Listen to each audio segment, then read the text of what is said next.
Hello everyone, welcome to my channel. BPSC शिक्षक भर्ती जो सेकंड फेज की वैकेंसी आई हुई है उसमें 40 नंबर समान अध्ययन का क्वेश्चन पूछा जाता है और मोस्ट इम्पोर्टेंट क्वेश्चन है। और अगर आप चैनल पर नए हैं तो चैनल को सब्सक्राइब कर लीजिए क्योंकि इस चैनल पर डेली प्रैक्टिस सेट करवाई जाती है। इसका पहला प्रश्न देखते हैं। पहला प्रश्न है, भूमध्य रेखा व कटिबंधों पर समान लंबाई रखने वाले सही आकार प्रक्षेप को चिन्हित कीजिए। तो इसका राइट आंसर भी हो जाएगा मर्केटर प्रक्षेप। मर्केटर प्रक्षेप एक शुद्ध दिशा प्रक्षेप है। इस प्रक्षेप का प्रयोग नौ संचालन में किया जाता है और इसके अतिरिक्त पवनों की दिशा, महासागरीय जल धाराओं को प्रदर्शित करने के लिए भी इसका प्रयोग किया जाता है। ऐसी सीधी रेखा जो मर्केटर चार्ट पर दो स्थानों को मिलाती है उसे एक दिश नौपथ कहा जाता है। तो राइट आंसर बी हो जाएगा। नेक्स्ट क्वेश्चन देखते हैं। नेक्स्ट है, निम्नलिखित में से कौन सा एक लघु पैमाना मानचित्र है। इसमें पूछा गया है कौन सा एक लघु पैमाना मानचित्र है इनमें से। तो ये है एटलस मानचित्र। राइट आंसर सी हो जाएगा। लघुमान मानचित्रों को निम्न वर्गों में विभाजित किया गया है। पहला है भित्ति मानचित्र और दूसरा एटलस मानचित्र। भित्ति मानचित्र क्या है? यह मानचित्र सामान्यतः बड़े आकार के कागज या प्लास्टिक पर बनाया जाता है। इसका प्रयोग कक्षा या व्याख्यान कक्ष के लिए होता है। इसकी मापनी स्थलाकृतिक मानचित्र से लघु लेकिन एटलस मानचित्र से बृहत होती है। और एटलस क्या है? एटलस मानचित्र लघुमान मानचित्र है। ये मानचित्र बड़े आकार वाले क्षेत्रों को प्रदर्शित करने के लिए होते हैं। तो इसका राइट आंसर हो जाएगा ऑप्शन नंबर सी। नेक्स्ट है, निम्नलिखित में से कौन से प्रक्षेप पर भूमध्य रेखा नहीं दर्शाई जा सकती है। तो ये है केंद्रक ध्रुवी खमध्य प्रक्षेप। राइट आंसर डी हो जाएगा। केंद्रीय ध्रुवी खमध्य प्रक्षेप पर भूमध्य रेखा को नहीं दर्शाया जा सकता है। खमध्य प्रक्षेपों की गतिविधियों में समतल धारातल को यदि एक ध्रुव पर स्पर्श करता हुआ दर्शाते हैं तो ऐसे प्रक्षेप को ध्रुवी खमध्य प्रक्षेप कहते हैं, तथा यदि समतल धारातल विषुवत रेखा के किसी बिंदु पर ग्लोब को स्पर्श करता है तो ऐसे प्रक्षेप विषुवत रेखी खमध्य प्रक्षेप कहलाते हैं। तो इसका राइट आंसर हो जाएगा डी। नेक्स्ट है, नेक्स्ट क्वेश्चन है,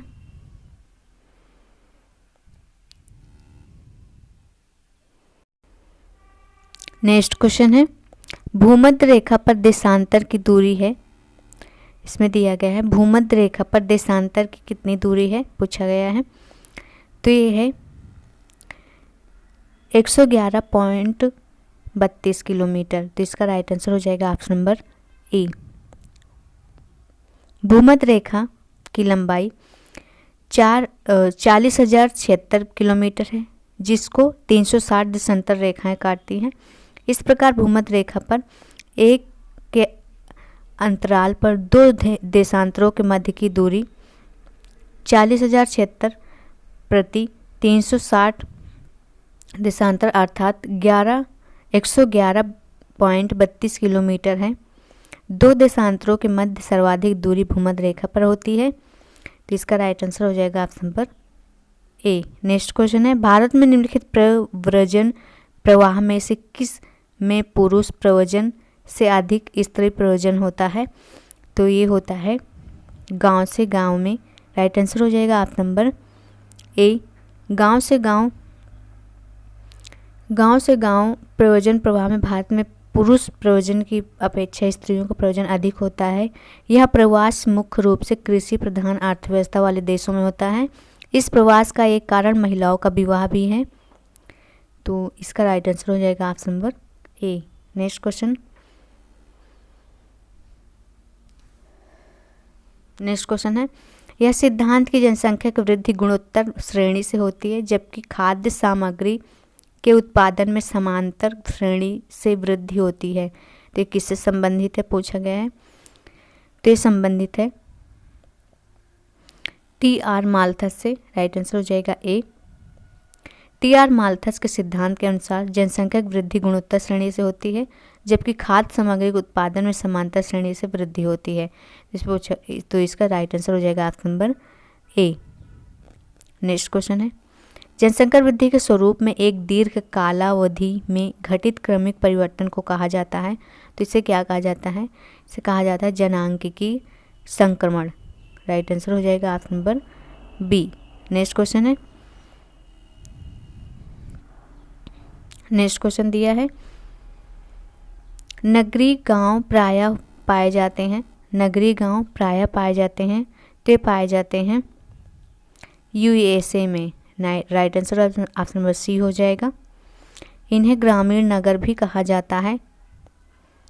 नेक्स्ट क्वेश्चन देखते हैं, निम्न में से किस प्रजाति के घर क्राल कहलाते हैं? तो किस प्रजाति के घर को क्राल कहते हैं? तो इसे कहते हैं मासाई। राइट आंसर हो जाएगा ऑप्शन नंबर सी। नेक्स्ट है, लोहा एवं इस्पात उद्योग है, लोहा एवं इस्पात उद्योग क्या है? तो इसमें है द्वितीयक व्यवसाय है। राइट आंसर बी हो जाएगा। लोहा एवं इस्पात उद्योग द्वितीय व्यवसाय के अंतर्गत आते हैं। लौह इस्पात उद्योग विश्व का सर्वाधिक महत्वपूर्ण उद्योग है। विश्व के कुल धातु उत्पाद का लगभग 90% से अधिक लौह इस्पात का उत्पादन होता है। इसे धुरी उद्योग या उद्योगों का आधार भी कहा जाता है। राइट आंसर बी हो जाएगा। नेक्स्ट क्वेश्चन है, सो को क्या है? इसे पूछा गया है, सो को क्या है? सो को है राज्य और निजी स्वामित्व वाले खेत। राइट आंसर बी हो जाएगा।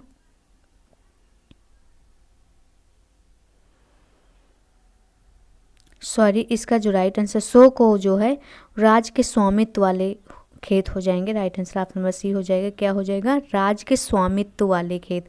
राइट आंसर हो जाएगा सी। नेक्स्ट क्वेश्चन है,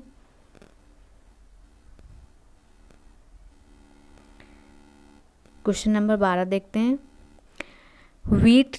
व्हीटलसी ने वृहत स्तर पर विश्व को कितने कृषि क्षेत्रों में विभाजित किया था? तो कितने क्षेत्रों में विभाजित किया? 13 क्षेत्रों में किया था। राइट आंसर ऑप्शन नंबर हो जाएगा सी। सर्वप्रथम 1936 में, कब? 1936 में व्हीटलसी ने विश्व को 13 कृषि प्रदेशों में विभाजित किया। फसल तथा पशुओं का साचार, भू उपयोग की गहनता, कृषि उत्पाद का संसाधन तथा विपणन, मशीनीकरण का स्तर, कृषि संबद्ध भवनों तथा अन्य संरचनाओं के प्रकार एवं संयोजन, इसे 5 आधारों को प्रयोग करते हुए व्हीटलसी ने विश्व को 13 कृषि प्रदेशों में बांटा था। तो इसका राइट आंसर हो जाएगा ऑप्शन नंबर सी। नेक्स्ट है, कहाँ स्थानांतरण कृषि को मिल्पा कहा जाता है? तो ये कहाँ कहा जाता है?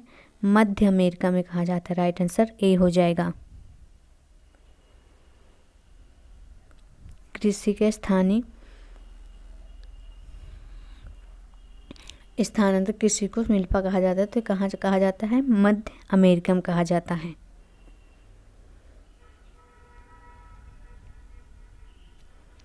नेक्स्ट क्वेश्चन देखते हैं, और फिलीपींस में क्या कहा जाता है? फिलीपींस में केगिन कहा जाता है। फिलीपींस में क्या कहा जाता है? तो यहाँ केगिन कहा जाता है। तो इसका राइट आंसर हो जाएगा ऑप्शन नंबर ए। नेक्स्ट है, निम्नलिखित में से चावल के वर्गीकरण का एक प्रकार कौन सा है? इसमें पूछा गया है चावल के वर्गीकरण का एक प्रकार कौन सा है? तो ये है जैपोनिका और इंडिका। राइट आंसर हो जाएगा ऑप्शन नंबर ए। नेक्स्ट है, व्यावसायिक श्रमिक किस कलर के रंग से पहचाने जाते हैं? तो ये पहचाने जाते हैं सफ़ेद कलर से। राइट आंसर हो जाएगा ऑप्शन नंबर ए। और नीला कलर क्या है? इसके अंतर्गत कुशल या कुशल श्रमिक आते हैं जो गैर कृषि कार्यों में दैनिक कार्य करते हैं। और गुलाबी क्या है? ऐसे कार्यकर्ता जो उपभोक्ता से पारस्परिक क्रिया, मनोरंजन, विक्रय तथा अन्य सेवा से जुड़े हुए कार्य करते हैं, जैसे नर्स, सिक्योरिटी आदि। नेक्स्ट क्वेश्चन देखते हैं, विश्व के किस क्षेत्र में गन्ना लगभग साल भर कारखानों को प्रदान किया जाता है? तो ये किया जाता है हवाई द्वीप में। राइट आंसर हो जाएगा option number C. Next question anthracite है। एंथ्रेसाइट क्या है? तो ये है कोयला। राइट आंसर हो जाएगा ऑप्शन नंबर ए। नेक्स्ट है, इसमें दिया गया है सूची 1 को सूची 2 में मिलाना है और सही आंसर देना है कोर्ट के माध्यम से।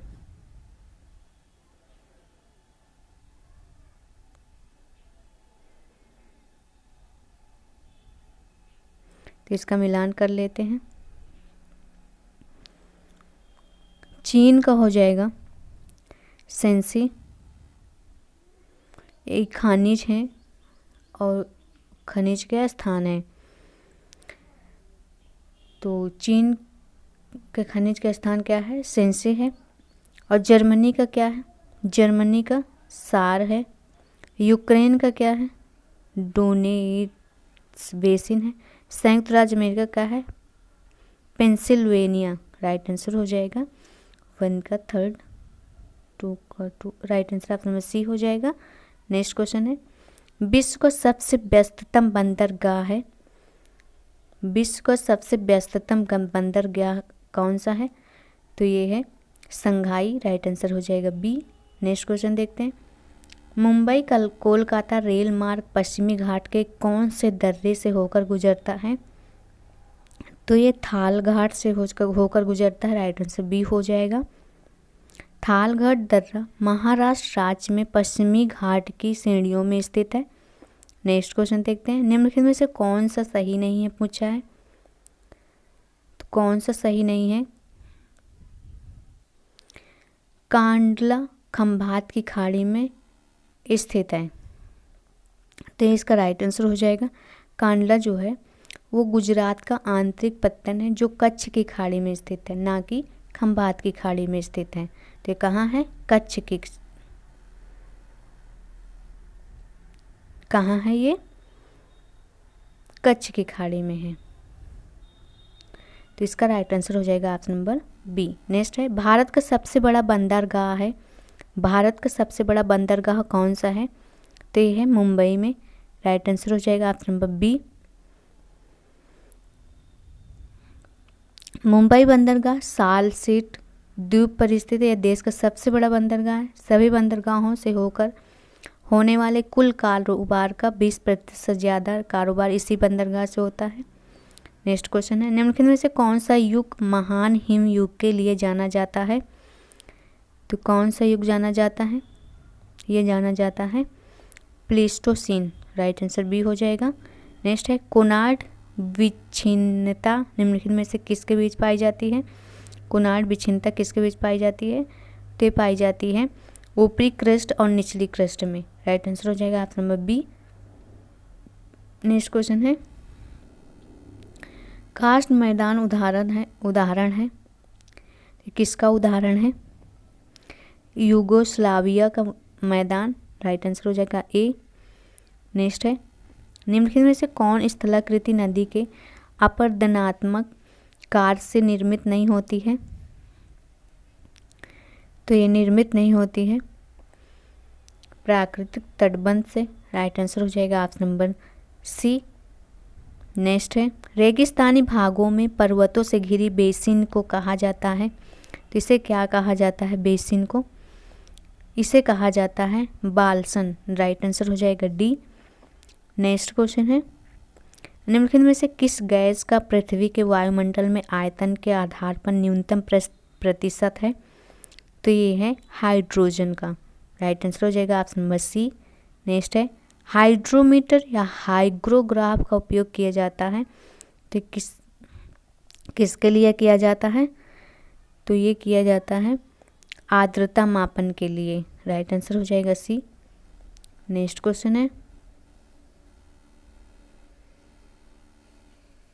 भूपर्पट्टी के निर्माण में सिलिकॉन की मात्रा निम्नलिखित प्रतिशतों में कौन सा है, तो ये है 27.72, राइट आंसर हो जाएगा option number B 27.72। Next question है, निम्नलिखित में से कौन सा एक पृथ्वी की सतह पर पानी का सबसे बड़ा भंडार है, तो ये है झीलों में, राइट आंसर हो जाएगा ऑप्शन नंबर सी। नेक्स्ट है, मोनोलोवा एक सक्रिय ज्वालामुखी है, पूछा गया है मोनोलोवा जो है वो सक्रिय ज्वालामुखी है, हवाई द्वीप का है ये, राइट आंसर हो जाएगा सी। नेक्स्ट है, मालाबार तट में किस प्रकार की जलवायु पाई जाती है, तो ये पाई जाती है आर्द्र शीतोष्ण कटिबंधीय, राइट आंसर हो जाएगा सी। नेक्स्ट है यमुना नदी का उद्गम स्थान है, यमुना नदी का उद्गम स्थान कौन सा है? तो ये है बंदरपूछ, राइट आंसर हो जाएगा बी। नेक्स्ट क्वेश्चन है भारत के किस राज्य में मानसून का आगमन सबसे पहले होता है? पूछा गया भारत के किस स्थान पर मानसून सबसे पहले होता है? तो ये होता है केरल में, राइट आंसर हो जाएगा डी। नेक्स्ट है विश्व का सबसे शुष्क रेगिस्तान है, विश्व का सबसे शुष्क रेगिस्तान कौन सा है? आटाकामा है। नेक्स्ट क्वेश्चन देखते हैं बाहर से आकर बसने वाला कहलाता है, बाहर से आकर बसने वाला को क्या कहते हैं? इसे कहते हैं आप्रवासी। नेक्स्ट क्वेश्चन है अधिकांश पश्चिमी यूरोप के देश जनसंख्या संक्रमण मॉडल के किस स्तर पर हैं? तो ये हैं स्तर 4, राइट आंसर हो जाएगा ऑप्शन नंबर डी। नेक्स्ट है नर्मदा और तापी नदियाँ किस दिशा में बहती हैं? नर्मदा और तापी नदियाँ किस दिशा में बहती हैं? पश्चिमी दिशा में बहती हैं, राइट आंसर ए हो जाएगा। नेक्स्ट है भारत में खनिज पदार्थों का अधिकतम भंडार कहाँ पाया जाता है? भारत में खनिज पदार्थों का अधिकतम भंडार कहाँ पाया जाता है? छोटा नागपुर पठार में पाया जाता है। अगर वीडियो अच्छी लगी हो तो लाइक कर दीजिएगा और चैनल को सब्सक्राइब कर लीजिए।